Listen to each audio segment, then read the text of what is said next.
At the time of this video, it appears to be likely that the nation of Russia will invade Ukraine. All over the web, there's footage of troops being amassed, attack helicopters assembling, and loads of equipment and weapons being delivered to various fronts. Now, if Russia invades, there will no doubt be casualties across the board. And while I by no means intend to take away from any potential tragedies that may soon happen there, this whole ordeal has really left me thinking about the scores of deaths and evils that have happened just in recent weeks at the hands of Muslims worldwide. A 17-year-old Iranian child bride was murdered by her husband, and her severed head was paraded through the streets like a trophy. In Kenya, a recent convert to Islam blew himself up in the home of his once Christian friends, not only instantly killing them, but also orphaning and disfiguring their 13-year-old daughter. An Afghan refugee residing in Virginia was convicted of sexually assaulting a 3-year-old, claiming that it was perfectly acceptable in his culture. And he's actually not even wrong. It's one thing for these atrocities to be committed, as our free will allows anyone to do these sorts of things and worse, but how can such crimes go so unnoticed by the mainstream press? I understand that they can't report on everything all the time, but in recent weeks and even days, we've seen them spend more time talking about the potential casualties that could soon be seen in Ukraine, as opposed to the mountain of carnage we can already point at anywhere Muslims have any sort of power over non-Muslims.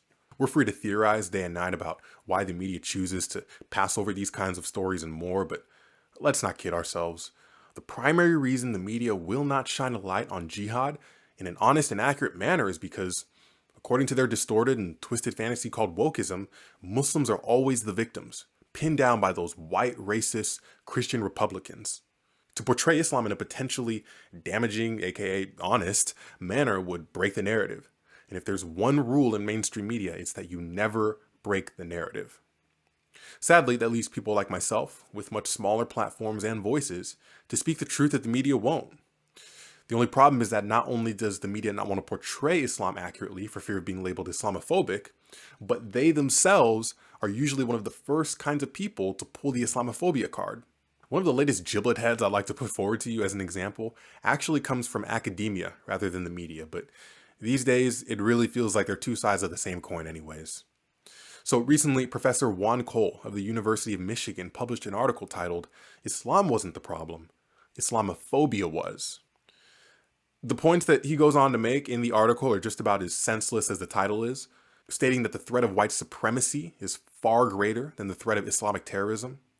Now, to do this, he has to exaggerate his rhetoric surrounding conservatives and tell us what we already know about moderate Muslims. Now, notice that. I didn't say he had to downplay the rhetoric surrounding Muslims, because within the article, Cole expects us to believe that Islam as an ideology should not be questioned and should not be confronted because moderate Muslims are great people with open beliefs. That's all nice and dandy, but quite frankly, I wouldn't care if a self-proclaimed Muslim, Christian, or Hindu offered to chew my own food for me. That tells me nothing about the ideology. The only thing that will is going to the ideology's most trusted sources that detail what his followers should believe. And it's for this reason that Cole's article does not contain a single reference to the Quran, Hadith, or Sirah. He doesn't want you to understand what Islam teaches. He wants you to shut up and believe what moderate Muslims say it does. And regarding those who actually take the Quran seriously and commit acts of jihad against others, those are just misinformed radicals. They need not be paid attention to, you bigot. Imagine thinking that the honest analysis and critiquing of a worldview means that such critics are calling for violence against those who adhere to that worldview.